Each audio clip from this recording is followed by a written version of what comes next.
You missed it 30 minutes ago. We told you President Joe Biden is expected to announce a plan to cap rent increases to 5% a year. This is aimed at landlords that own more than 50 units. Charlotte is one of the cities that has the highest rate of corporate landlords. Our Mary Calkins is live with more on how that's impacted the market here in Charlotte. Mary?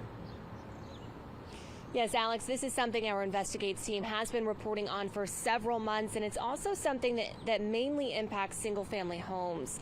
Now, my colleague Naomi Coles, she reported just last month a government report found Charlotte ranked number 3 from the top of 20 cities studied, with 18% of its single-family rental homes owned by these large companies. Now, according to the Mecklenburg Board of County Commissioners, during the pandemic, the median rent on those single-family homes rose nearly 27%. Besides rising rent, one of the biggest issues are corporate landlords competing with first-time homebuyers. It's obviously not very good news for them if they really want to buy, right? So because you're competing with these large institutions, they have deep pockets, and most of them use cash offers. As a deterrent, some homeowners associations passed rules that require new homeowners to wait 2 years before they're allowed to rent.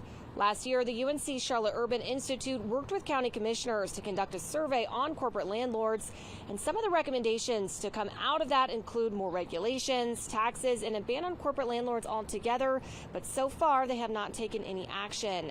Now, President Biden is expected to announce that 5% cap on corporate landlords later today, so of course this is something we will be following throughout the day. Reporting live in Charlotte, Mary Calkins, WBTV, on your side.